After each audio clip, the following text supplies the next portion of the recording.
Dewasa ini, mayoritas orang telah kehilangan kepercayaan mereka terhadap partai politik.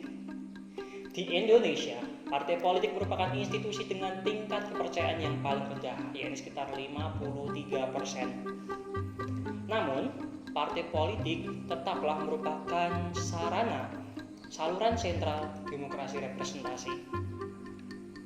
Oleh karena itu, partai politik sudah seharusnya mampu menyesuaikan pola operasi mereka agar sesuai dengan landscape politik saat ini dan mampu kembali membangun kepercayaan masyarakat.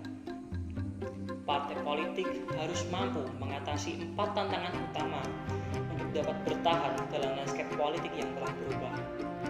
Yang pertama, yaitu memberikan hasil untuk mengatasi berbagai tantangan seperti krisis ekonomi global, internasional, terorisme, ataupun adanya isu-isu sosial lainnya. Yang kedua, memulihkan rasa inklusivitas warga negara, terutama di antara kelompok-kelompok yang terpinggirkan. Yang ketiga, menanggapi populisme. Dan yang keempat adalah beradaptasi dengan cara baru untuk dapat berinteraksi dengan baik antara kepada anggota maupun kepada para pemilih. Meskipun demikian, partai politik akan tetap bisa bertahan selama mereka dapat menampung dan menyalurkan isu-isu dinamis yang tengah berkembang di tengah masyarakat. Partai politik yang gagal dalam menangkap isu-isu tersebut inilah yang kemudian bisa menjadi menghilang atau bahkan tidak relevan dan kandas dalam kancah perpolitikan. Sejak terjadinya krisis finansial global pada tahun 2007 hingga 2008, baik negara dengan demokrasi yang telah mapan ataupun sedang berjuang untuk menyelesaikan masalah dan mencari kebijakan terbaik untuk keluar dari krisis. Namun, mayoritas dari mereka, kebijakan penyelesaiannya dibantu dan diselesaikan oleh instansi internasional yang saat itu ada seperti Bank Dunia ataupun IMF. Akibatnya, politisi dalam negeri di seluruh penjuru dunia merasa kehilangan kendali atas kebijakan karena mereka tidak dapat mempengaruhi proses pengambilan dan perumusan kebijakan seperti yang telah mereka lakukan sebelum-sebelumnya. Tantangan yang dihadapi oleh partai politik adalah sebenarnya bagaimana mereka mampu menawarkan visi politik yang kuat, bagaimana mereka mampu dapat memberikan pilihan yang nyata, serta dapat menjelaskan masalah kepada para pemilih dalam bahasa yang jelas dan dimengerti, serta dapat dipahami. Kepercayaan kepada partai politik seiring juga terkikis dengan maraknya kasus korupsi yang menjangkiti, yang menyeret para politisi dan para petinggi di negara. Kegagalan mereka dalam menyalurkan aspirasi, kemudian munculnya retorika anti kemapanan serta kurangnya inklusivitas dan kurangnya responsivitas mereka dalam menanggapi isu-isu di tengah masyarakat. Kepercayaan masyarakat kemudian rusak ketika para politisi membuat janji kampanye yang palsu, janji kampanye yang tanpa fakta dan penuh retorika belaka. Kurangnya kepercayaan masyarakat terhadap partai politik juga diperparah dengan fenomena tereksklusinya wanita serta kaum muda dari posisi jabatan struktural partai serta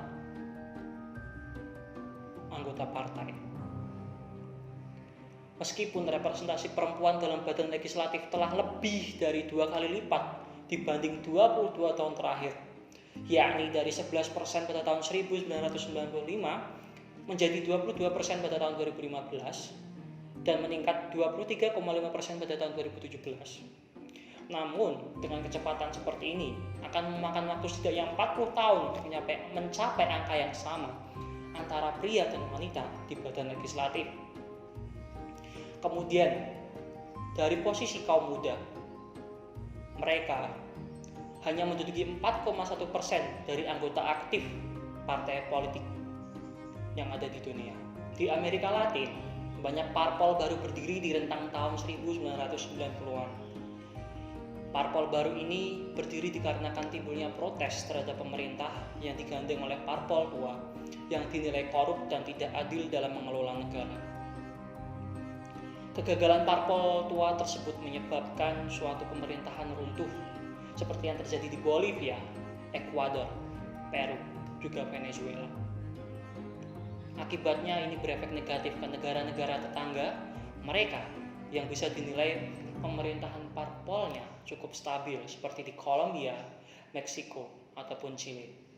Lain cerita di Eropa, di mana partai politik yang baru berdiri disebabkan adanya krisis ekonomi pada tahun 2007 sampai 2008. Hal ini karena partai tua yang ada di sana gagal dalam mereformasi kebijakan ekonomi mereka yang cenderung terlalu kuno dan konservatif.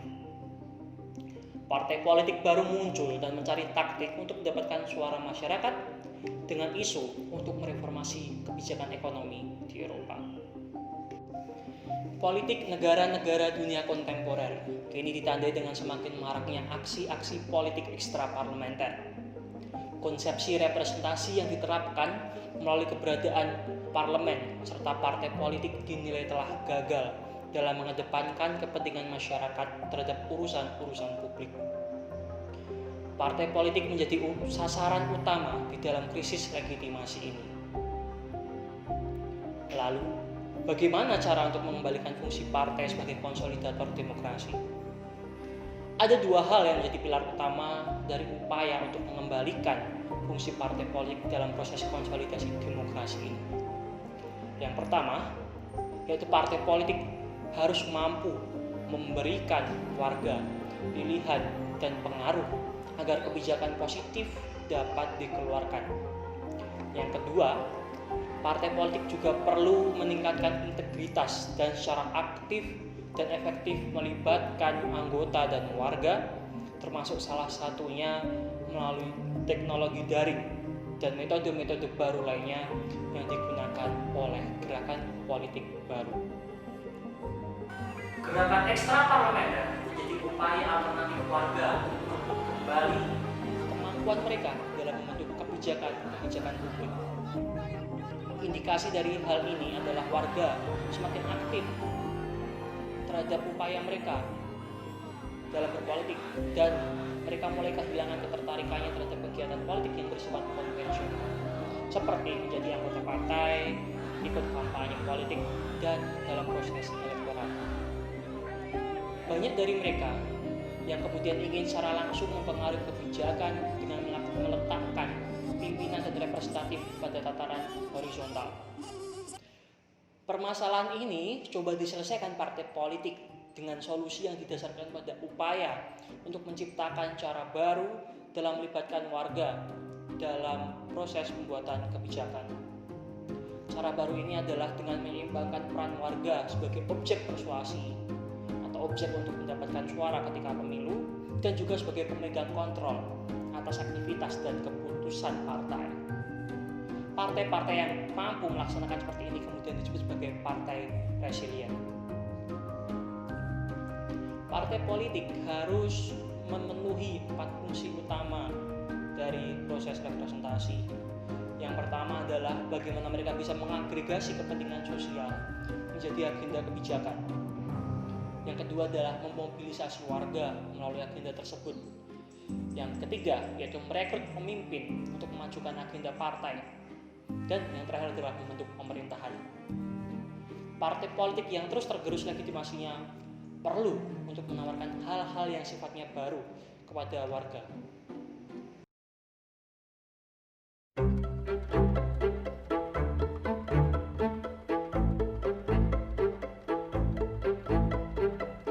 Dari penjelasan yang telah aku sampaikan tadi, ada beberapa hal yang sebenarnya bisa dilakukan partai politik untuk mampu mengembalikan fungsi mereka sebagai representasi, perwakilan masyarakat, atau sebagai agen intermediari masyarakat terhadap negara yang mampu merepresentasikan kepentingan-kepentingan masyarakat.